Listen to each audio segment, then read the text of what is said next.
ተዋህዶ መሸሸጊያዬ ኦርቶዶክስ መጠለያዬ ሰላምሽ ከፍ ይበልልኝ እናቴ ሁሌም ኖሪልኝ ሰላምሽ ከፍ ይበልልኝ እናቴ ሁሌም።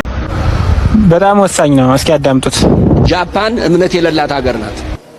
በአመት አንድ ቀን ነው የአምልኮ ቦታ የሚሄደው በሙሉ 80 ሚሊዮን ህዝብ ነው። 80 ሚሊዮን ህዝብ በአመት አንድ ቀን የአምልኮ ቦታ ይሄዳል። ግን ጦርነት የለም ጃፓን፣ ረሃብ የለም ጃፓን፣ የርስ በርስ መከፋፈል የለም ጃፓን። ጄኔቫ ሄጄ ነበር ባለፈው። 5-6 ቋንቋ አላቸው።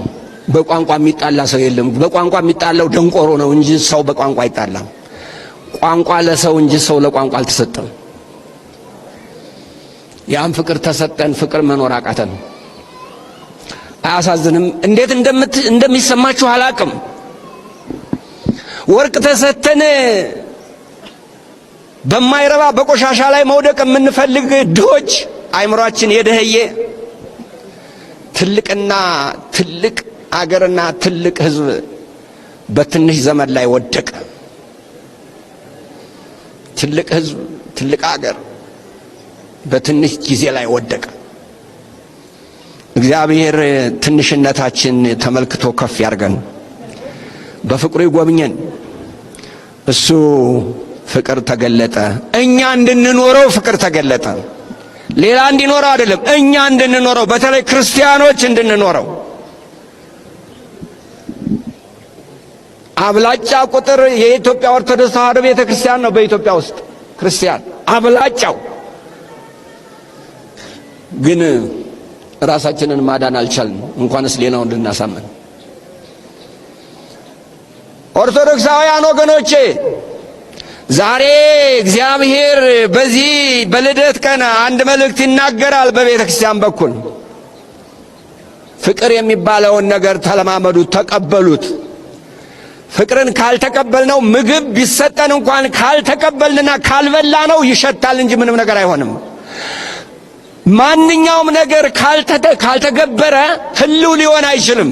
ፍቅር አፍቃሪ ሰዎችን ይፈልጋል። ካልተሰራ ሕያው አይሆንም፣ ደግሞ ኤግዚስት አያደርግም። ይቅርታዬን ቃል ልጠቀም። ፍቅር አንደኛው የተገለበጠበት ነው። እሱን እንድንኖረው እግዚአብሔር ለኛ አደራ ሰጠ። ቴዲ አፍሮን ስሙት በማለት አምባሳደሩ መልእክት አስቀመጡ።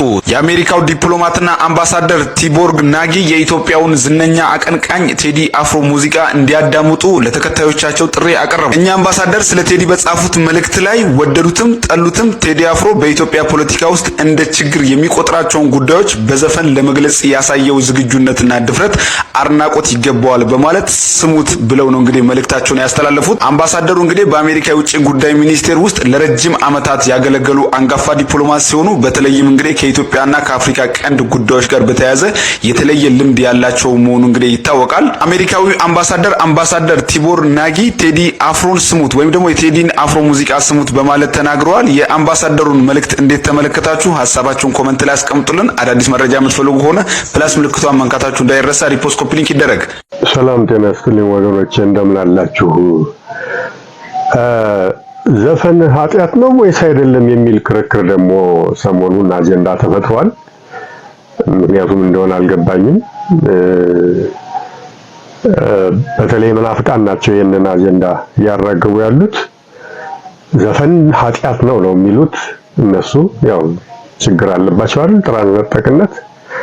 እነሱም ብቻ አይደሉም፣ በእኛም ቤተክርስቲያን ውስጥ ያሉ ጥራዝ ነጠቆች ወይ ደግሞ መንፈሳዊ የሆኑ የሚመስላቸው አንዳንድ ጥራዝ ነጠቆች እነሱም እንደዚሁ ዘፈን ኃጢአት ነው እያሉ ሰምተናቸዋል፣ ተመልክተናቸዋል። እና ይሄን ርዕሰ ጉዳይ ከዚህ ቀደም ከ10 ምናምን ዓመት በፊት ጀምሬ በሰፊው ጽፌበታለሁ። በድረገጾች ላይም መገናኛ ብዙሃን ላይም እንደዚሁ እና እስኪ ትንሽ ፈተሽ እናድርገው። ምን ማለት ነው? እውን ዘፈን ኃጢአት ነው ወይስ አይደለም? የእግዚአብሔር ቃል ምን ይላል የሚለውን እንድናየው ስለፈለኩ ነው። እና ዘፈን በእግዚአብሔር ቤት በሁለት ከፍለን እንድናየው ፈልጌያለሁ። ዘፈን በእግዚአብሔር ቤት እና በእግዚአብሔር ፊት እና ዘፈን በማህበራዊ ህይወት መጽሐፍ ቅዱስ እንዴት ነው የሚያያቸው? እንዴት ነው ያስተናገዳቸው የሚለውን እናያለን።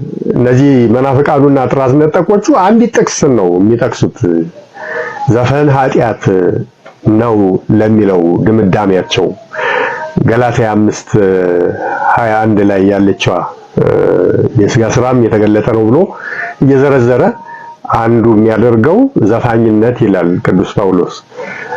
እንግዲህ ምን እንደሆነ አልገባቸውም። እንዲህማ በማለት ዘፋኝነት ተጠቅሷልና በማለት ቢሆንማ ዘፈን እግዚአብሔርን ለማመስገኛ የዋለበትን ቦታ ስላለ እሱ በካውንተር ይጠቀሳል እኮ። እንደዛ አይደለም ክርክር። ኮንቴክስት የሚባል ነገር አለ። በምን ኮንቴክስት የሚባለው መታየት አለበት። ጳውሎስ ይህንን ያለበት ኦርጊስ የሚባለው ነው። በምዕራቡ ዓለም በተለይ በግሪክ እዛው ላይ የሚሰከርበት እዛው ላይ ማነው ዝሙት የሚፈጸምበት ዝሙት ቀስቃሽ የሆነ ዘፈን አለ። እሱን ነው የገለጸው ቅዱስ ጳውሎስ። ዘፈን ብለው ደግሞ የኛ ተርጓሚዎች ተረጎሙት እሱን መሆኑን የምታውቁበት ምንድነው? ምን አለ መሰላችሁ? ዘፈን በመልካምነት ተጠቅሶ ደግሞ ታገኛላችሁ መጽሐፍ ቅዱስ ላይ። ጭራሽ እንዲያውም እግዚአብሔርን ለማመስገኛ ውሎ ታገኙታላችሁ። ጭራሽ እንዲያውም እግዚአብሔርን በዘፈን እንድናመሰግን የታዘዝንባቸው የእግዚአብሔር ቃሎች ደግሞ አሉ። ስለዚህ ዘፈን የተባለ ሁሉ ኃጢአት ነው ማለት አይደለም ማለት ነው። ምንድነው የሚወስነው? እንቅስቃሴው ዝሙት ቀስቃሽ ከሆነ መልእክቱም ጭምር። እንቅስቃሴው ኦርጊስ እንደሚባለው እንደዚህ ምዕራቡ ዓለም ቅዱስ ጳውሎስ እንደጠቀሰው አይነት ወሲብ ቀስቃሽ የሆነ የሰውነት እንቅስቃሴ ያለበት ከሆነ አንድ እሱን ትወስዳላችሁ። መልእክቱን በዘፈኑ ላይ የሚተላለፈው መልእክትም እንደዚሁ ወሲብ ቀስቃሽ፣ ዝሙት ቀስቃሽ፣ ኃጢአትን ሰባኪ የሆነ መልእክት ካለው ይሄኔ ያዘፈን ኃጢአት ነው። ምንም የሚያነጋግርም ነገር የለው፣ ግልጽ ነው ሶቤስ። ስለዚህ እንዲህ አይነቱ ዘፈን ኃጢአት ነው ማለት ነው። ከዚህ ውጭ ግን ያለው ማለት ነው ከዚህ ውጭ ያለው እናያቸዋለን መጽሐፍ ቅዱስ ላይ። ለምሳሌ ስለ ሀገር ፍቅር፣ ስለ ወገን ፍቅር፣ ስለ ሰላም ፎርዛት ማተር ስለ አርበኝነትም ሊሆን ይችላል። ለምሳሌ ሀገር ልትወረር ብትመጣ ተነስ ታጠቅ ዝመት ቢባል ለነጻነት ለራስ ሀቅ የሚደረግ ትግል ስለሆነ ኃጢአት ስላልሆነ ስለ እውነተኛ ፍቅርም ቢሆን ራሱ ስለ እውነተኛ ፍቅርና መዋደድ ምክንያቱም በቃላት ክብር እንድንገላለጥ ፍቅር እንድንገላለጥ ስለታዘዝን በዜማም መሆኑ የሚያመጣው ለውጥ ስለሌለ እውነተኛ ለሆነ ፍቅር ነው የምላችሁ። በማህበራዊ ሕይወት ብዙ ነገሮች አሉ አይደል? ስለ ታላቅን ስለማክበር ሊሆን ይችላል፣ እናት አባትን ስለማክበር ሊሆን ይችላል። እነዚህ ስነ ምግባራዊ የሆኑ ጉዳዮች በዘፈን ቢሰሩ በዘፈን ቢቀነቀኑ እነኚህ ጽድቅ እንጂ ኃጢአት በፍጹም በምንም ታምር አይደሉም። ጥራዝ ነጠቆቹ ሊረዱት ያልቻሉት ይሄንን ነው። አሁን በመጽሐፍ ቅዱስ እናስደግፈው፣ በእግዚአብሔር ቃል እናስደግፈው። መጀመሪያ ዘፈን በእግዚአብሔር ፊት እንዴት ይታያል የሚለውን እንይ። መዝሙር 149 ቁጥር 2 ላይ ምን ይላል መሰላችሁ? እስራኤል በፈጣሪው ደስ ይበለው፣ የጽዮንም ልጆች በንጉሳቸው ሐሴትን ያድርጉ። ልብ በሉ። አሁን ስሙን በዘፈን ያመስግኑ፣ በከበሮና በመሰንቆም ይዘምሩለት። መዝሙር 149 ቁጥር 2 ነው ያልኳችሁ። ምን አለ? ስሙን በዘፈን ያመስግኑ። እንግዲህ ዘፈን በጅምላ በቃ ነገሮችን ኢን ብላክ ኤንድ ዋይት የሚያዩ እንደ ጋሪ ፈረስ አንድ አቅጣጫ ብቻ የሚመለከቱት መናፍቃኑና የኞቹም ጥራዝ ነጠቆቹ ይሄን ጥቅስ ምን ሊሉት ነው ታዲያ? አሁን በዘፈን ስሙን ያመስግኑ አለ የእግዚአብሔር ቃል። እነሱ ግን ዘፈን ኃጢአት ነው ብለዋል። አያችሁ ኮንቴክስት እንደማይረዱ። አንድ ይሄን ውሰዱ። ሁለተኛ መዝሙር 150 ላይ እንዳለ አረማኑ 6 ቁጥር ናት። ላንብባት ስሙት። ሃሌሉያ እግዚአብሔርን በመቅደሱ አመስግኑት፣ በኃይሉ ጠፈር አመስግኑት፣ በችሎቱ አመስግኑት፣ በታላቅነቱ አመስግኑት፣ በታላቅነቱ ብዛት አመስግኑት፣ በመለከት ድምፅ አመስግኑት፣ በበገናና በመሰንቆ አመስግኑት፣ በከበሮና በዘፈን አመስግኑት። ልብ እያላችሁ ነው። በከበሮና በዘፈን ማንን? እግዚአብሔርን አመስግኑት። ድምፀ መልካም በሆነ ጸናጽል አመስግኑት፣ እልልታ ባለው ጸናጽልም አመስግኑት። እስትንፋስ ያለው ሁሉ እግዚአብሔርን ያመስግን ይላል። እዚህ ላይ ወሰድናት ምንድነው? በከበሮና በዘፈን አመስግኑት። ይሄንን ቃል አያውቁም እነ ጥራዝ ነጠቅ መናፍቃንና የኛ ጥራዝ ነጠቆቹ ነው ወይስ ሊሰርዙት ነው? ይሄንን ቃል ሊደመስሱት ነው? በዘፈን አመስግኑት። እናቶቻችንና ጎረምሶች ታዲያ የጥምቀት ዕለት ሆ እያሉ በዘፈን እግዚአብሔርን የሚያመስግኑት ኃጢአት እየሰሩ ነበር እንደሚመስላችሁ? የተከለከለን ነገር እየፈጸሙ ነበር እንደሚመስላችሁ?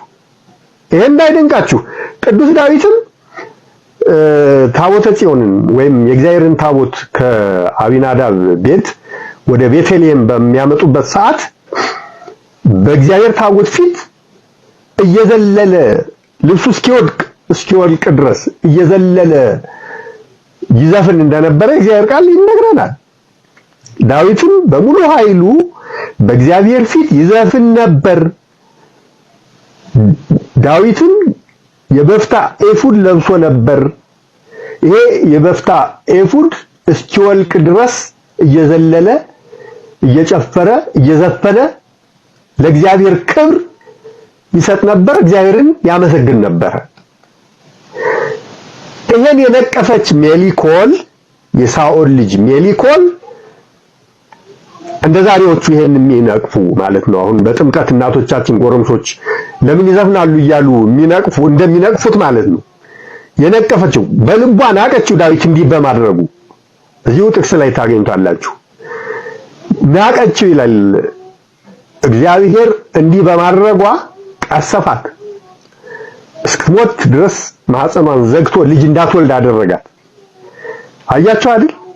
እግዚአብሔር ግን ከበረበት፣ በእግዚአብሔር ፊት ተወደደበት። እግዚአብሔር አመሰገነው፣ አከበረው፣ አደነቀው። ባለሟሌ አለው፣ እንደ ልቤ አለው። ቅዱስ ዳዊት ከበረበት ይሄን በማድረጉ። በዘፈን ልብ በሉ እግዚአብሔርን በማመስገኑ። ኃጢአት ቢሆን እግዚአብሔር እንዴት ሊቀበለው ቻለ የዳዊትን ዘፈን? ከላይስ ደግሞ እንዴት በዘፈን አመስግኑት ተብለን ልንታዘዝ ቻልን? ዘፈን ኃጢአት ቢሆን። ስለዚህ ኮንቴክስት አለው ማለት ነው። አያችሁ፣ አውድ አለው። ዘፈን ኃጢአት የሚሆነው መቼ ነው፣ የማይሆነውስ መቼ ነው የሚለው ይወስነዋል ማለት ነው። ኤቭሪቲንግ እኮ በአውድ በኮንቴክስት ነው እኮ የሚተረጎመው አይደል እንዴ? ቢላን አሁን ጎጂ ነው ብለን ልንለው አንችልም። ጥፋት ከፈጸምንበት አዎ ጎጂ ነው፣ የሰው ነፍስ ሊያጠፋ ይችላል። መልካም ስራ ከሰራንበት ደግሞ ስራ የሚያቀል ነው፣ ኑሯችንን የሚያቀል ነው፣ ስራችንን የሚያቀል ነው፣ የሚጠቅመን የስራ መሳሪያ ነው። ኤቭሪቲንግ እንዲያደርጋችሁ ነው መረዳት ያለባችሁ እንጂ በራሱ ኃጢአት ሊሆን አይችልም። አሁን ወሲብ አለ አይደል?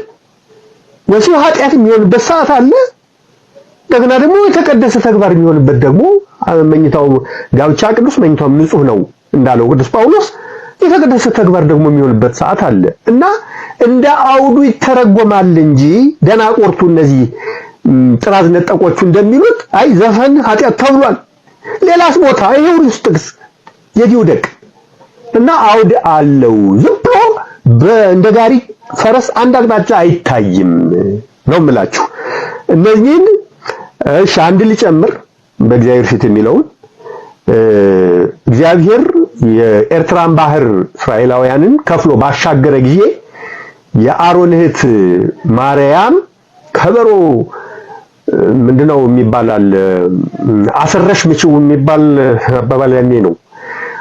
ዛሬ ዘፋኞቹ አማርኛ የማይችሉ የማያውቁ ዘፋኞች አስረሽ ምችው የሚሉት ማለት ነው። አስረሽ ምችው ማለት ከፍ አድርገሽ ማለት ነው። ከበሮውን ከፍ አድርገሽ ምችው ማለት ነው። እና በጣም በስሜት በኃይል ማለት ነው ትርጉሙ። እንደዛ እያደረገች በዘፈን እግዚአብሔርን ከሌሎች ሴቶች ጋር ሆና አመስግናዋለች።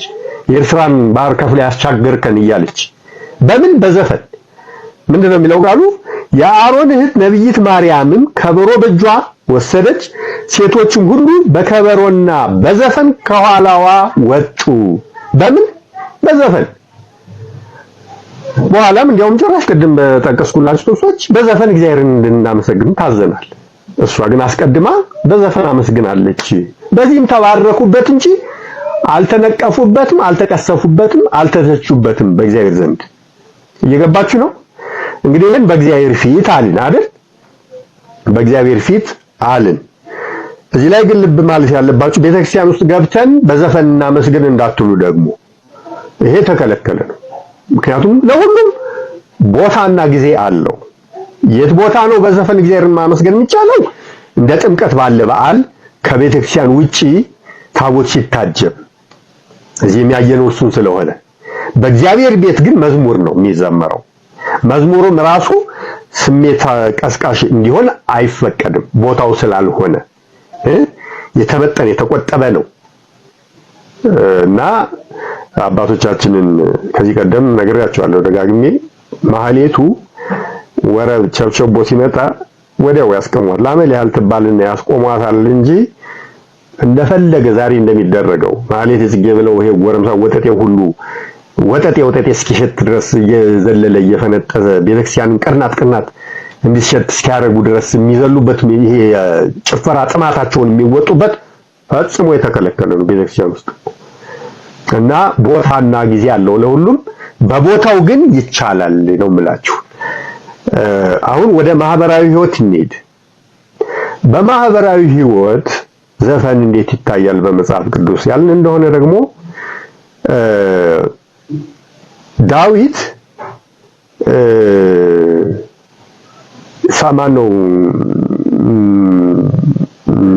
ጎልያድን ገድሎ እስራኤልን ከአፍረት ከመሸማቀቅ ከጥቃት በታደገ ጊዜ የእስራኤል ቆነጃጅት ምን እያሉ ዘፈኑ ነው የሚለው የእግዚአብሔር ቃል።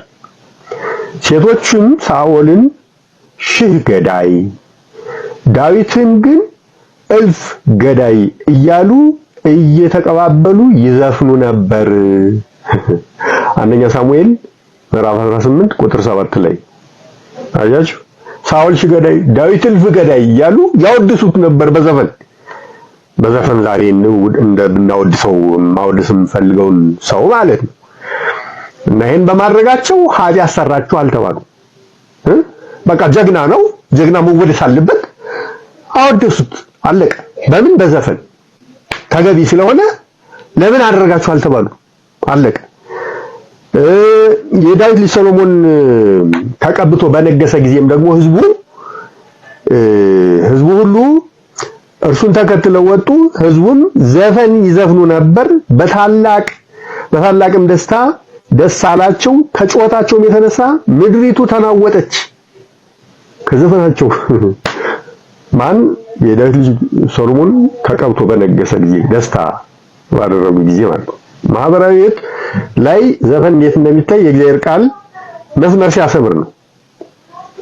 አይገባቸውም እንጂ እነዚህ ደናቁርቱና ጥራዝ ነጠቆቹ በዘፈን በቃ ደስታቸውን ገለጹ፣ አለቀ። ንጉስ አገኙ፣ ሰሎሞንን የሚያህል ንጉስ፣ በዛ እየዘፈኑ ደስታቸውን ገለጡ። ሌላ እንጥቀስ። ጌታ በምሳሌ ስለጠፋው ልጅ ሲናገር 2 ልጆች አሉት፣ ታላቅና ታናሽ። ታላቅየው ገበሬ ነው፣ ታታሪ ነው፣ ሰራተኛ ነው። ታናሽየው ደግሞ ዱርዬ ነው፣ የአባቱን ሀብት በቃ ከጋለሞታ ጋር በመማገጥ ምን በማለት ጨረሰ። ኋላም ደግሞ ጠፍቶ ሄደ። ኋላ ግን ብዙ መከራ ደረሰበትና ተመለሰ። ሲመለስ አባቱ ደስ አለው፣ በጣም የሰባውን ፍሪዳ አረደለት። ታላቅየው ከእርሻ ሲመለስ የዘፈን ድምጽ ሰማ ይላል ጌታ።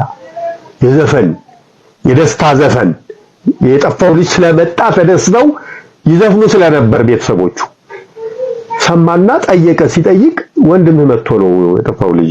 ያኔ ተበሳጨ። ምክንያቱም ዱርዬ አባቴን ሀብት ያባከነ ስለመጣ ለምን ተብሎ ነው ዘፈን የሚዘፈነው? እርድ የሰባ ፍሪዳ ይታረዳሉ። አባቱ ሁሉ አፋጠጠ ጠየቀ። እኔ ፈግቼ እንደ ባሪያ ነበር የማገለግልህ፣ እሱ ደግሞ ከጋለሞታ ጋር እየማገጠ ሀብትህን አጥፍቷል። ጭራሽ አሁን መጣ ብለህ ለሱ የሰባውን መርጠህ ታርዳለህ ብሎ ተቆጣ። አባትየው ምን ብሎ መለሰለት? አንተ ከኔ ጋር ነው የምትኖረው፣ ከኔ ጋር ነው ያለህ። የኔ ሁሉ አንተ ነው። እሱ ግን ጠፍቶ ነበር፣ ከጠፋበት ተመለሰ። ደስታ ልናደርግ ይገባናል ብሎ እንደመለሰ ጌታ በምሳሌ አድርጎ አስረድቷል። አሁን እንግዲህ ጌታን እንዴት እንደሚያዩት እግዚአብሔር ያሳያችሁ እነዚህ ሰዎች። ጌታ እንግዲህ በዘፍ እንደዚህ አይነት ምሳሌ መመሰሉ ተሳስቷል። ምክንያቱም ስህተት የተሰራን ስህተት ምሳሌ አድርጎ ማቅረብ አልነበረበትም እያሉ ነው እንግዲህ እነሱ። ጌታ ስህተት እንዳልሆነ ስለሚያውቅ ከዚህም አስቀድሞ ባሉ ጥቅሶች እንደተረዳ ነው እንዲህ አይነቱ ደስታን የመግለጫ ዘፈን ኃጢአት ስላልሆነ ነው ምሳሌ አድርጎ ያቀረበው። እነሱ ግን ልክ ተሳስቷል ብሎ አስበውም ወይ የማይገባ ምሳሌ መሰለ ጌታ እያሉ ያስቡ አላቅም። እኔ በጣም እኮ የሚገርም እኮ ነው የጥራዝ ነጠቅ ነገር በጣም ይገርማል። እና ጌታ እንዲህ ብሎ ተገልጾ እያለ እነሱ ይህንንም አላስተዋሉም። ጌታ ግን ይሄ ኃጢአት እንዳልሆነ ስለሚያውቅ ነው በዘፈን ልጁ የጠፋው ስለመጣ ዘፈን እየዘፈኑ ደስታቸውን ይገልጡ እንደነበር የገለጠው እላቸዋለሁ። ሉቃስ 15:25 ነው የምታገኙት ቦታውን። እና እነኚህ ናቸው እንግዲህ በማህበራዊ ህይወት ያሉትም እና ጥራዝ ነጠቅ መናፍቃን ያው ባህሪያቸው ነው። የጠፉበትም ምክንያት ጥራዝ ነጠቅነታቸው ነው። ለጥፋት ወደ 30,000 ዲኖሚኔሽኖች ሁሉ በየቀኑ እኮ ነው። አንዱ ከአንዱ ይወጣና ሌላ ቸርች ይከፍታል። ያ ደግሞ ሌላ ችግራቸው ነው፣ ደውያቸው፣ የህሊና ደውያቸው ነው ጥራዝ ነጠቅነት። በእነሱ አልፈርድም። በእኛ ጥራዝ ነጠቆች ነው አሁን የምፈርደው። ደምድመው ደግሞ በቃ እንዳው እነዚህ ሁሉ የእግዚአብሔር ቃል የተጥሏቸው ነው። ይኸውላችሁ ክርስትና በኦርቶዶክሳዊ ተዋሕዶ ቤተክርስቲያን ክርስትና ሁለት መንገዶች አሉት። ሁለት መንገዶች ለአማኞች ሁለት መንገዶች ነው ያሉት። እነማን ናቸው? በዓለም የሚኖሩ ክርስቲያኖች አሉ፣ ህጋውያን የሚባሉት። በበረሃ በገዳም የሚኖሩ አሉ፣ መናንያን፣ ሁሉን ጥለው የተከተሉት። ለነሱ የተከለከለ ለኛ የተፈቀደ፣ ለነሱ የተከለከለ ብዙ ነገር አለ። አሁን ችግራቸው እነዚህ ጥራዝ ነጠቆቹ ለመናንያን የተከለከለውን አጠቃላይ ለምዕመናን እንደተከለከለ አድርገው ያቀርባሉ። ይገርማቸዋል። ለመናንያን አይደለም ዘፈን፣ ምግብ እንኳን እኛ የምንበላውን እንዳይበሉ የተከለከሉ ናቸው። ሁሉን ጥለው የተከተሉት ስለሆኑ እኛ የምንበላውን ስጋ ምን ላም የጣመ እነሱ እንዲበሉ አይፈቀድም። ምንና ስለሆነ ህይወታቸው የነሱ መንገድ የተለየ ነው። ሁሉን ጥለው የተከተሉ ስለሆኑ እኛ አግብተን መውለድ እንችላለን፣ ከሚስቶቻችን ጋር ተራክሞ መፈጸም እንችላለን። ለነሱ ግን ይሄ የተፈቀደ አይደለም። ሁለት መንገድ ነው ያለው ክርስትና። ለኛ የተፈቀደ ለነሱ የማይፈቀድ አለ። ለነሱ የተፈቀደ ለኛ የማይፈቀድ ደግሞ አለ። የጥብቅ ከባድ ትሩፋት ለምዕመናን የተፈቀደ አይደለም አቅማቸው ስላልሆነ፣ ለነሱ ግን የተፈቀደ ነው። እና እንዲህ አድርጋችሁ ተረዱ ባካችሁ ክርስትናን። በጥራዝ ነጠቅነት ተሳስታችሁ ሰውን አታሳስቱ። እኔ እንግዲህ ጥቅስ እየጠቀስኩ ነገርኳችሁ። ይሄን ሁሉ የእግዚአብሔር ቃል የት ልጥሉት ነው? እሺ እና ደናቁርት ጥራዝ ነጠቅ እባካችሁ አድቡ፣ አይምሮ ግዙ፣ ልብ ግዙ። ሶሻል ላይፍ የሚባለው ስለ ሶሻል ላይፍ የጠለቀ መረዳት ስለሌላችሁ ነው። እንግዲህ ሀገር የምትባል ሀገር አለች አይደል? ሀገር እንዴት ነው ህልውናዋ ተጠብቆ የሚኖረው? አሁን ለሀገር ጠላት ይመጣባታል አይደል? ዘራፍ ካልተባለ ውጣ ዝመትላት ተጋደልላት ካልተባለ ወንዱ ወንድነቱ ተቀስቅሶ እንዲጓጋ ካልተደረገ እንግዲህ ይህን ኃጢአት አላችሁት። ሀገር ግን ያለዚህ አትቆምም፣ ያለዚህ አትቆምም። ዘፈን እንደ ደም ማለት ነው ለሀገር፣ በደም ስሯ የሚዘዋወር ደም ማለት ነው። ዘፈን ስላችሁ ቅድም ያልኳችሁ ኃጢአት እና ርኩሰት የሚሰበክበትን አይደለም። መጽሐፍ ቅዱስ ላይ የተጠቀሰው አይነት ዘፈን ደስታ የሚገለጥበት፣ ጀግና የሚወደስበት እንደዚህ አይነት ዘፈኖች ማለት ነው። ስለ ሀገር ስለ ቤተክርስቲያን ሊሆን ይችላል፣ እግዚአብሔርንም ለማመስገንም ሊሆን ይችላል። መልካም ስነ ምግባርን ለመግለጥ፣ ስለ መዋደድ፣ ስለ መከባበር፣ ስለ ሰላም፣ ስለ ፍቅር፣ ስለ ስራ ትጋት፣ ስለ ቀጠሮ ማክበር ፎርዛት ማለት ኤቭሪቲንግ ግን ፖዚቲቭ ለሆነ ነገር የሚዘፈን ዘፈን ሳይዘፈን በዛ ስሜት ሳይቀሰቀስ የሰው ስሜት ሳይነቃቃ አገር የሚባል ነገር ሊቆም አይችልም። አገር የሚባል ማህበረሰብ የሚባል የማህበረሰብ ኮንስትራክሽን የሰዎች እንትን ምንድነው ስብስብ ሊኖር አይችልም ነው የምላችሁና የዚህ ያህል ጠልቃችሁ ማሰብ ስለማትችሉ ነው የምትሳሳቱት። እግዚአብሔር ግን የሚያደርገውን ስለሚያውቅ ነው በእነዚህ በጠቀስኳቸው አውድ ዘፈን ትክክል እንደሆነ ሊገልጽ የቻለውና አስፍታችሁ ለማሰብ ሞክሩ ለማለት ፈልጋለሁ። አመሰግናለሁ። ሼር፣ ኮፒ ሊንክ፣ ሪፖስት፣ ላይክ፣ ሰብስክራይብ ኤንድ ፎሎው እያደረጋችሁ እግዚአብሔር ይስጥልኝ።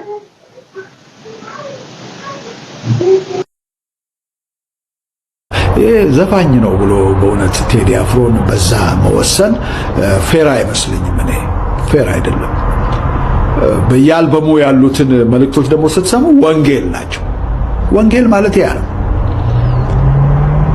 ስለ ፍቅር ያሸንፋል። በቃ ፍቅር ማን ነው? ፍቅር ኢየሱስ ነው። ፍቅር እግዚአብሔር ነው። የወንጌሉን መልእክት ነው ይሄ ወጣት ሲያቀርብ የኖረው።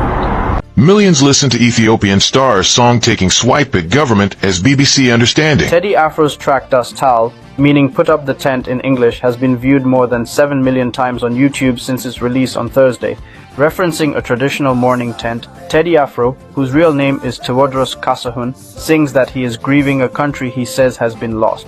The build-up to the song's release had already drawn controversy after a preview event for journalists in the capital, Addis Ababa, failed to go ahead, for reasons which are unclear. The spirit of being Ethiopian is now pushed away, the 49-year-old laments on Das Tal. Now I understand the sorrow and pain. Where can someone go to mourn? Where do you cry? In the place that raised me, in the village where I grew up, I have become a stranger, like someone with no country. The star has been a thorn in the side of previous governments. 2 decades ago, he was imprisoned for 16 months for being involved in a hit and run and said the charges were politically motivated. His last album, 2017's Ethiopia, enjoyed significant sales in the country and topped the Billboard World Albums chart for weeks. It dwelt on historical themes and called for unity among Ethiopians. But its official release in the country was blocked by the authorities. There were huge anti-government protests at the time over the marginalization of the country's largest ethnic group, the Oromo, which eventually saw the downfall of the then Prime Minister. All of my music is based on love, Teddy Afro told the BBC in 2017. Like Martin Luther King said, hate cannot drive out hate, only love can do that. And for us to come out of the situation we are in, I believe the only choice we have is love. Prime Minister Abiy Ahmed, who is Oromo himself, came to power in the wake of the protests and promised a new age of unity in the country, which comprises many ethnic groups. Teddy Afro initially embraced that promise, but has since been disillusioned by widespread violence and the government's actions, not least the 2-year civil war in the north, which led to the deaths of hundreds of thousands of people. He released a song in 2022 expressing his concern with increasing tribalism, on which his latest track builds. ዝናሽ ለዝነኛ ለመሆን ለዝና ኢትዮጵያ አደገች ተመደገች ንጹሃንን ያስራበች ሴቶችን ያስደፈረች ኢትዮጵያን ያፈራረሰች ለዝና ለዘፈን ተዘጋጅ እግዚአብሔር አየና ቴዎድሮስን አገኘው ባሪያዬን አየሁት ቀባሁት ይላል መጽሐፍ ቅዱስ ባሪያዬን አገኘሁት ቀባሁት ይላል እግዚአብሔር ምንድነው ያለው ቂሮስን ባሪያዬ ቂሮስ ይሏል እኮ እግዚአብሔር ባሪያዬ ቂሮስ ይሏል ስለዚህ እግዚአብሔር ከሰማይ ማንን አገኘ ቴዎድሮስን አገኘው ሸክም ያለው የህዝቡን ፔን የሚገባው የህዝቡ ስቃይ የሚረዳው የምድሪቱ ያለው ሰቆቃ የሚሰሙ ጆሮች ያሉት ምድሪቱ ላይ ያለው ፔን ምድሪቱ ላይ ያለው እንባ ምድሪቱ ላይ ያለው ሰቀቀን የሚሰማ የሚገባው የሚረዳ ባሪያው ቴዎድሮስ ካሳውን አገኘ ስለዚህ ዝናሽ ታያቸው እንደ ቆርቆሮ የጮህች ስትወጣ በስመስም ዝማሬ የአካብ ምንድነው የሚባለው ቲም አካብ የአካብ ባንድ የአካብ ኳየር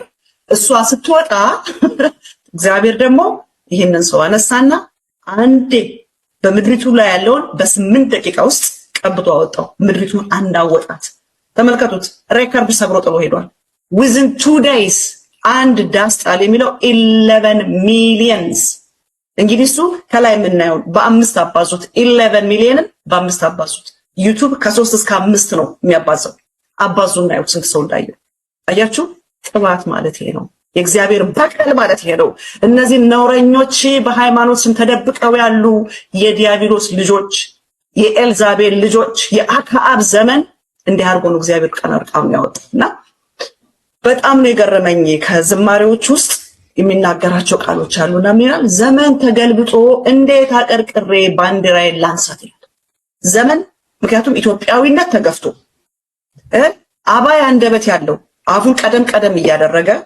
አታሎ በፍቅር ጠርቶ ሌላው ሁሉ ገብቶ እሱ መሃል ላይ ተቀምጦ ኢትዮጵያን አዳናት ኢትዮጵያን አበለጸግናት ያለ ኢትዮጵያን በትኖ አፍርሶ 12ቱንም ክልል እንደ ተኩላ እንደ ጅብ ቁርጭምጭም አርጎ በልቶ በንጹሃን ደም እጆቹን ታጥቦ ምን አለ ዙፋናችን አለ እኮ በቀደም አይደለ በደም የመሰረት ነው አለ በነማደም የአብይ አህመድ ዙፋን የተመሰረተው በነማደም ነው እኔ ብዙ ጊዜ ወጥቼ የምናገር ጥቅስ አለ የአመጽ ዙፋን ይለዋል መጽሐፍ ቅዱስ የአመጽ ዙፋን ካንተ ጋር ሊያብር ይችላል አመጽን ህጋዊ የሚያደርግ የአመጽ ዙፋን ይለዋል እግዚአብሔር የአብይ አህመድ ዙፋን የአመጽ ዙፋን ነው ብዬ ነበር የምናገረው በቅዱስም ብሎ ነገረን በደም የመሰረት ነው አለ በነማደም በነሰዓረ ደም በነ ጀነራል ገዛኢ ደም በነ ዶክተር አምባቸው ደም በነ ሐጫሉ ደም በነ ቤቲ ኦርገሳ ደም በነ አማኑኤል ደም በትግራይ ህዝብ ደም በአማራ ህዝብ ደም በኦሮሞ ህዝብ ደም በኢትዮጵያኖች ንጹህ ደም ንጹሃንን እየገደለ ንጹሃንን እያረለ በንጹሃን ደም እየተጫወተ ነው ዙፋኑን የመሰረተው መስክሮልናል በቀደም ዛሬ ደግሞ ምን ሲል ሰማሁት አይ ባሪያ በነገሰ ጊዜ ፍራይ መጽሐፍ ቅዱስ አይንድ መጽሐፍ ቅዱስ እኮ ውብ እኮ ነው የእግዚአብሔር ቃል ስሙ ይባረክ አብይ አህመድንማ ለጥለጥ አድርጎ ደንበኛ የዲያብሎስ ልጅነቱ ራቁቱን ነው የሚያወጣው እንዴት እኮ እንደምወደው እንዲህ ይላል መጽሐፍ ቅዱስ አንተ በልብህ በሰማይ ወደ ሰማይ አርጋለሁ ዙፋኔን ከእግዚአብሔር ከከዋክብት በላይ ከፍ አድርጋለሁ በሰሜንም ዳርቻ በመሰብሰቢያ ተራ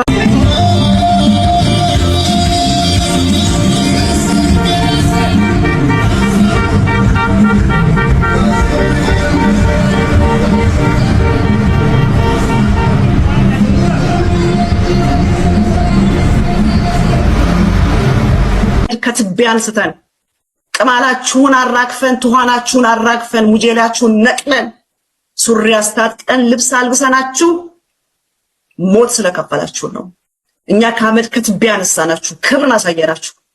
እናንተ ግን ሞትን ከፈላችሁ። ለዚህ ነው አየህ፣ በደንብ አድርገህ ስማው፣ በደንብ አድርገህ ስማው፣ በደንብ አድርገህ ስማው። በደንብ ይገርመኛል። እና ዘመን ተገልብጦ እንዴት አቀርቅሬ ባንዲራ ያላሰ ባይዘወይ ህወሓት ኮንትሪቢዩት አድርጓል አሉ የቴዎድሮስ ካሳሁን ሙዚቃ ላይ ህወሓት አንድ ግጥም ጽፏል አሉ። እና እያንዳንዱ ሁሉ ሰው ግጥም አጓጥቷል። እና ህወሓቶች ግጥም ጻፉ ተባሉ አሉ። እናንተስ የምትሉት አለ ወይ ብለው ሲጠየቁ ለሰላም ብዬ እንጂ የምትለውን ፓርት ቆይ ላውጣት፣ ህወሓቶች ናቸው አሉ የጻፉት።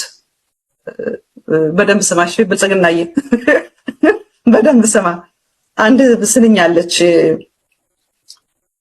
የጥንት አርበኞች እኔ ነው ሰረቀውታል ካለ ቦታው ሲሆን ወርቅ አይደለምና ዝምታ ለበግም አልበጃት 12 ሁና አንድ ተኩላ ፈጃት። ነብር የሚለው በተኩላ ይስተካከለልን ቢኮዝ የነብርነት ባህሪ ስለሌለው ተኩላ ነው ሰውየው። ተው ዳስጣል ልቤ ዳስጣል፣ ከዚህ በላይ ሐዘን ከዚህ በላይ መርዶ ከወዴት ይመጣል ዳስጣል፣ ፍቅርን ብዬ እንጂ ታግሼ ለሰላም እኔስ መታገሴ ምንድን ነው ያለው? ፍቅርን ብዬ እንጂ ታግቼ ለሰላም። ብልጽግና ያዋጣው ጥቅስ ነው አሉ። ብልጽግና አብይ አህመድን እስከዛሬ ዝም ያልነው ፍቅር ይሻለናል፣ ሰላም ይሻለናል። የዛሬው መግለጫቸው እንደዛ ነው የሚለው አይደለ? ለሰላም ብለን ነው ነበር የሚሉት። ህወሓት ካዋጣት አንዷ ጥቅስ አንዷ መስመር ለሰላም ብዬ እንጂ ፈርቼ አይደለሁም የምትለው ነው። እና ይህንን ፕሮግራም እንድሰራ ያደረገኝ ብልጽግናዎች፣ ያው የብልጽግና ካድሬዎች፣ አዲሱ ካድሬያቸው የካውንስሉ የሚባለው ድርጅት ነው። አያችሁት? የአደባባይ የጸሎት ጊዜ በአዲስ አበባ ስቴዲዮም ቅዳሜ ግንቦት 2018 ማለዳ ከ12 ሰዓት ብሎ ካድሬው ቶሎሳ ተከስቷል። ምን ሊሉን ነው? አብይ አህመድ ሊመረጥ ነው። ለአብይ አህመድ ምርጫ እንጸልይለት። አያችኋቸው? ዘመን አካል አያችሁ? በእነሱና በእነ ቴዎድሮስ መካከል ያለው ልዩነት አያችሁ? በእነሱና በኢትዮጵያኖች መካከል ያለው ልዩነት አያችሁ? እነዚህ ኢትዮጵያን አፈረሷት የሚባሉት ወንድማችን ቴዎድሮስ አገር ሞተ ያለ አገር የሞተበት ወዴት ሂዶ ያለቅሳል ብሎ አገራችን ሞታለች እያለ ዳስጣል ልቤ ብሎ ያንጎራጎረበት እነዚህ ናቸው ያፈረሷት። አገር ፈርሳ እያለች ተመልከቷቸው። ይሄን ብቻ አይደለም አሰማቸዋለሁ፣ ረገና አሰማቸዋለሁ። አስገራሚዎች እኮ ናቸው እነዚህ። ችል እንድትረዳን ቀኑን ላንተ አሳልፍ።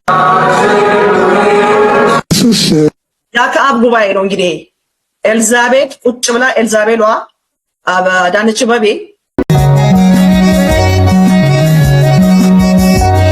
እንግዲህ የንስርና የቁራን ዝምድና ማየት ጠቃሚ ነው።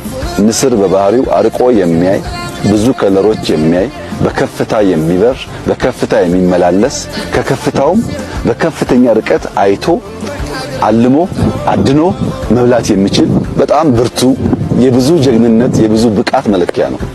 ቁራ በአንጻሩ የቆሸሸ ቦታ የሚውል በመጮህ በማልቀስ አካባቢ ይበክል ባለበት አካባቢ ላይ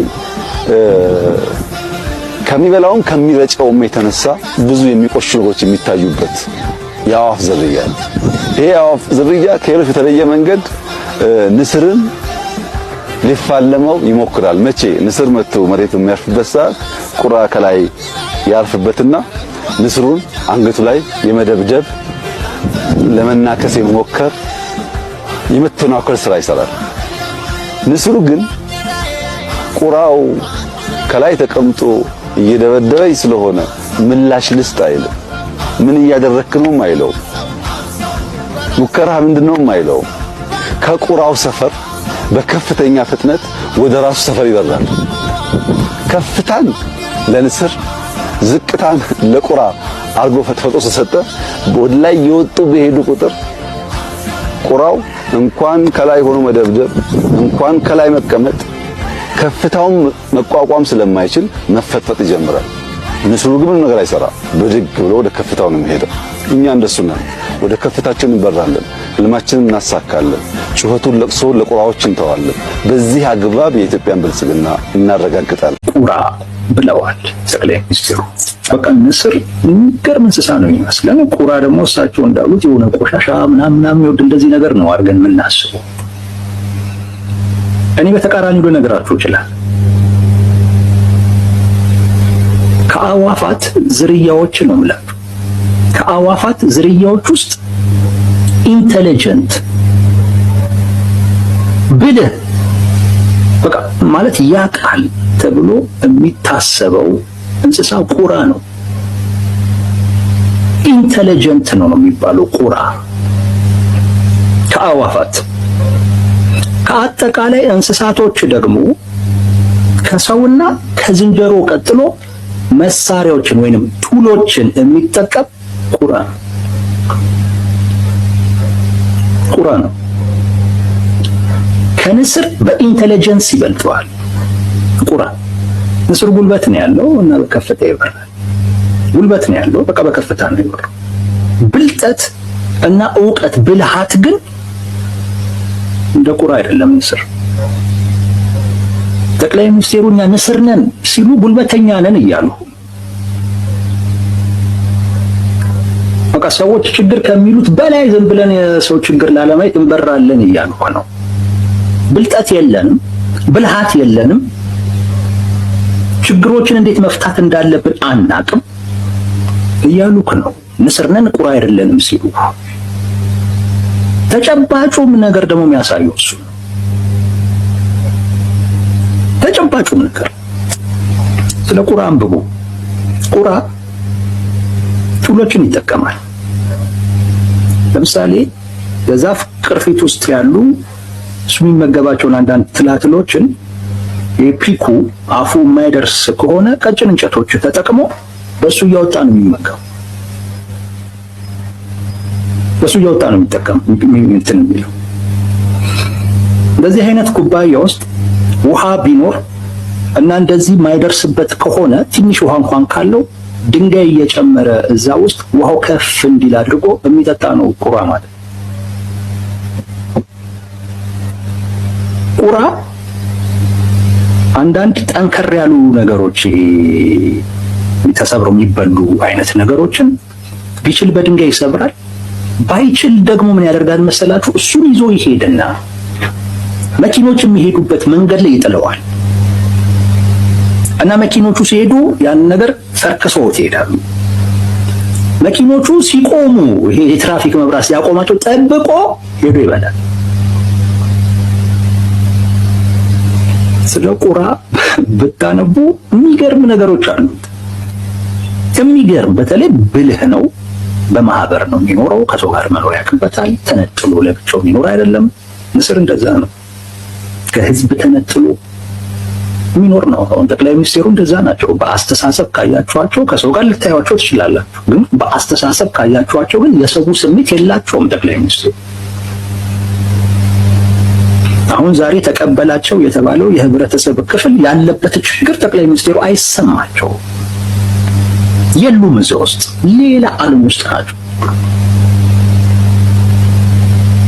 የሚመጣን ችግር ሀገርን ሊጎዳ የሚችል ህዝብን ሊጎዳ የሚችልን ችግር በብልሃት እንዴት ማስቀረት እንደሚቻል ጠቅላይ ሚኒስትሩ አያውቁም። ናንዋጋ ነው የሚሉ፣ ናንገጥም ነው የሚሉ፣ ሁሌ በኃይል ነው የሚሄዱት። ወዳጄ ንስር ብቻ መሆን አያስፈልግህም ነው ልልህ የምፈልገው። እያልኩ ያለሁት ቁራሁን ንስር ይቅርብህ እያልኩ አይደለም። ወይም ጠቅላይ ሚኒስትሩ እንዳሉን ንስርን ብቻ ተመኝ ቁራነት ይቅርብህ እያልኩ አይደለም። ሀገር ስትመራ እያንዳንዱ ኳሊቲ ያስፈልጋል እና ከአንድ መሪ እኛ ቁራ መሆን የለብንም፣ ንስር ነው መሆን ያለብን፣ እንደዚህ አይባልም። መሪ ከእያንዳንዱ ፍጥረት ውስጥ ያሉ ኳሊቲዎችን ማውጣት፣ ኤክስፕሎይት ማድረግ እና እነዛን ማስተባበር ለሀገር ለህዝብ በሚጠቅም አይነት መልኩ መምራት የአንድ መሪ ድርሻ ነው። እኔ ንስር ነኝ ከፍ ብዬ ነው በረው፣ እኔ ንስር ነኝ ጉልበተኛ ነኝ እንዲህ የተባለ አይኖርም። ይሄ አንዳንድ ወጣቶችን እንድች ለማነቃቃት ምናምን ከችግራችሁ በላይ ከፍ ብላችሁ ብሩ ምናምን ለማለት ትንሽ ዝቅ ያለ ስሜት ያላቸውን ሰዎች ስሜታቸውን ከፍ ለማድረግ ስትል ልትጠቀምበት ትችላለህ። ግን እንደ መሪ ግን ቁራ ቆሻሻ ነው ምናምን አያውቁትም። ቁራ ጠቅላይ ሚኒስትሩ እውነቴን ነው የምላችሁ፣ ንስርንም ዛት ማቻቁት ታሪኩን ብቻ ነው የሚያውቁት። ታሪኩን ብቻ እኔ ነግሬያችኋለሁ። እንዲህ አይነት ታሪኮችን ነበር ለአነቃቂ ስልጠናዎች የምጠቀመው። ለዛ ነበር የምጠቀመው። አውቃችኋለሁ። ይሄንን እሳቸው የሚያነሷቸውን ነገሮች በአብዛኛው ነው የምላችሁ፣ በደንብ ነው የማውቃቸው። ዋናው ንስር ሁን እያልኩ አይደለም፣ ቁራም ሁን እያልኩ አይደለም። ሰው ሁን፣ የሆንከውን ሁን። ንስርም ቁራም መሆንም አይችልም። ግን ከንስር የምትወስደው አለ፣ ከቁራም የምትወስደው አለ። ቁራ የሚገርም የሆኑ ባህሪያቶች አሉት፣ ኳሊቲዎች አሉት። አንድ መሪ ደግሞ በተለይ መሪ እኛ እንዲህ ብቻ ነን የሚባል ነገር የለውም። ከእያንዳንዱ ነገር፣ ከእያንዳንዱ ሰው፣ ከእያንዳንዱ ፍጥረት ሊጠቅም የሚችል ነገርን በሙሉ ኤክስፕሎይት ማድረግ፣ እንዲወጣ ማድረግ እና እሱን አስተባብሮ ለሀገር በሚጠቅም አይነት መልኩ መምራት፣ እሱ ነው የመሪነት ኳሊቲ። የመሪነት ኳሊቲ ያ ነው እንጂ ንስር እንዲህ ስለሆነ እኛ ንስር ነን እናንተ ቁራ ናችሁ። አሁን ቁራ የተባሉ ሰዎች የተሰደቡ ሊመስላቸው ይችላል፣ ግን አይደለም። you are intelligent። በነገራችን ላይ ጠቅላይ ሚኒስትሩ እያሏችሁ ያለ በጣም ብልህ ናችሁ። አብራችሁ ነው የምትኖሩት። ዝንጀሮና ሰውን ብቻ የነሱ መገለጫ የሆነው ነገር ራሱ ቁራ ጋር አለ። እንዳልኳችሁ ቱሎችን መጠቀም ኮሚኒኬሽን ላይ በጣም ከደህንነት አኳያ በሚገርም ሁኔታ እየበረሩ ስለመጡበት ጉዳይ በደንብ ነው የሚነጋገረው። ቁራ የሚነጋገሩበት የራሳቸው ቋንቋ አለ። በደንብ መረጃ ይለዋወጣሉ። የመረጃ ፍጡር ነው ቁራ ማለት። እና መሪ እንደዚህ አይነት ምሳሌዎችን እየተጠቀመ እኛ ንስር ነን እናንተ ቁራ ናችሁ ሲል ነው እንደው ስለገረመኝ ነው። ከዚህ ቀደም ሲሉት ሰምቻለሁ፣ ዛሬ ደገሙት። እንግዲህ ያኔ ተወዶልኛል ብለው ይሁን አላቅም፣ ዛሬ ደገሙት። ግን ከዚህ በኋላ ሌላ ጊዜ የሚደግሙት አይመስለኝም። አይ ቲንክ ወይ ደግሞ ቁርአንን ሊሚችሉ ይሆናል፣ አይታወቅም። ወደ ዋናው ነጥብ እንምጣ። ቴዲ አፍሮን ያውቁታል? ያው በቴሌቪዥን ያውቀዋል። በቴሌቪዥን ያውቁታል? ምን አይነት ዘፈን ያውቃሉ ቴዲ? ኧረ እኔ እንደምን አውቄ ዘፈኑንም አውቀው ታሪክ የለኝም። የአሁኑን ሰምተዋል? አዎ ሰምቼዋል። ያው ስለ አንድነት ነው፣ ስለ ኢትዮጵያ ነው። እንግዲህ እንደዚህም እኔ መረባ ስልም እሱንም አየሁ። ፍሬ ነገሩ ግን አልገባኝም። ኧረ ፍሬ ነገሩስ እንደው ለሁሉም ሰው አይገባም። አዎ የቴዲ ነገር አልገባኝም። እና በቃ ሰው መቼም ይሄ ይሆናል ብዬ ሳይሆን ሰላም ክርስቲያን እንትና የሚባል ነገር አያስፈልግም። ኢትዮጵያዊነት አንድነት ነው ዋናው። በቃ ዓላማችን እሱ ነው። ዓላማችን እሱ ነው። እናም የወጣ ነው ስንቸገር ስንጠበብ በጦርነት ያው ሁልጊዜም ጦርነት ስለሆነብን ትክክል ሀገራችንን ሰላም እንዲሆን ብለን ያው ወጣን። ቴዲንም ሀጫሉንም ለመያዝ ያው የራሱ ደጋፊ ለማድረግ ሞክሯል አብይ። ይሄንን በደንብ ስለማውቅ ነው።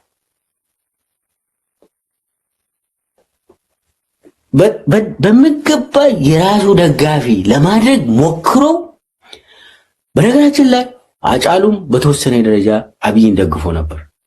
መጀመሪያ ላይ ደግፎት ነበር፣ ግን አብይ ሀጫሉን የሚፈልግ ሰው አይደለም። ሞትን የሚያቆም ሰው አይደለም አብይ። ሰላምን ለኢትዮጵያ ሕዝብ ለኦሮሞ ሕዝብ የሚያመጣ ሰው አይደለም አብይ። ያንን ቶሎ ተረዳ ሀጫሉ። በፍጥነት ተረድቶ መልእክቱን ለሕዝብ መላክ ጀመረ።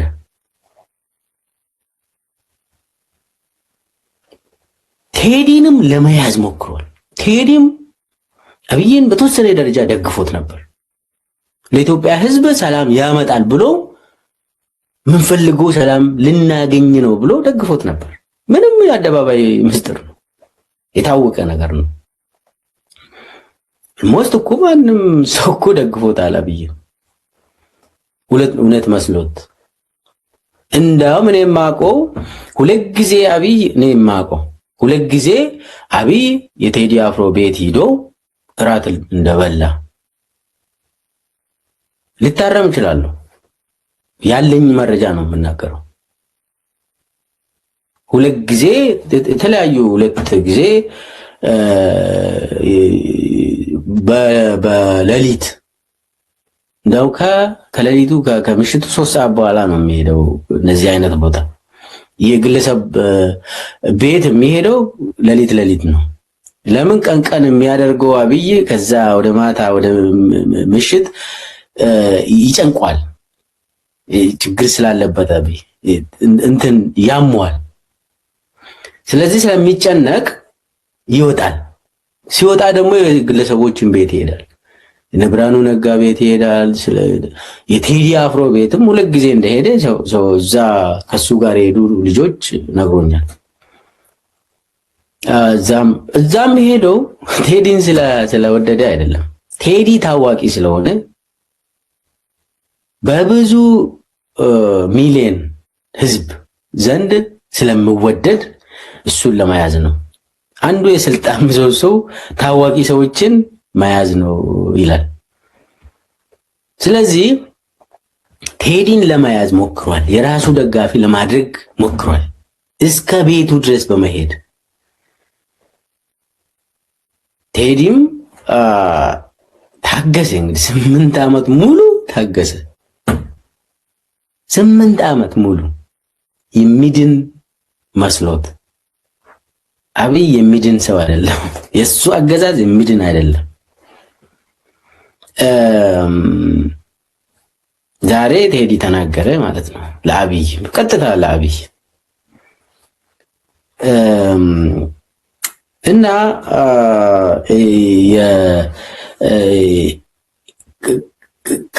ለዚህ ነው አሁን ታዋቂ ሰዎችን ለመያዝ ይሞክራል ታዋቂ ሰዎች ደግሞ እምቢ ካሉ ያጠፋል አብይ እምቢ ካሉ ያጠፋል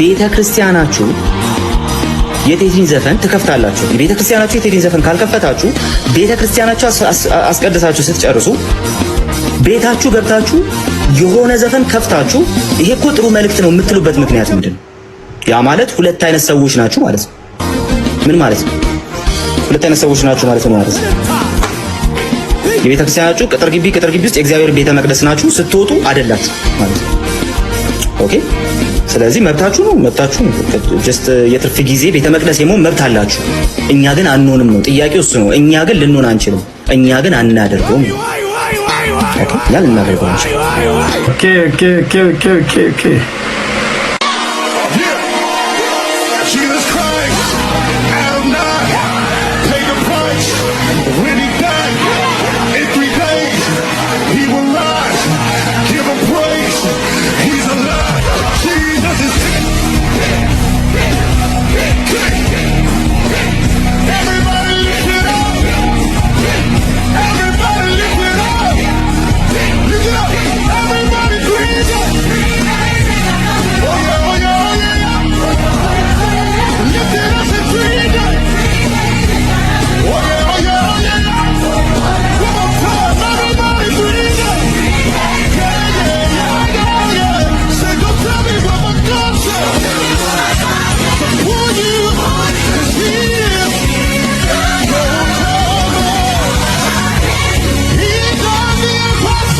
የመኪና ቁልፍ የቤት ቁልፍ ታላላቅ የውጭ ሀገር ቁልፍ ቪዛ ፓስፖርት ወረቀት ድንቅ ነገር በዚሁ በዚህ ወር ውስጥ ይለቀቃል።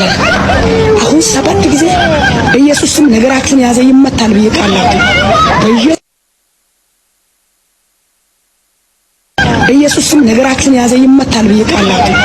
በኢየሱስም አንድ ተዋህዶ መሸሸጊያዬ ኦርቶዶክስ መጠለያዬ ሰላምሽ ከፍ ይበልልኝ እናቴ ሁሌም ኖሪልኝ ሰላምሽ ከፍ ይበልልኝ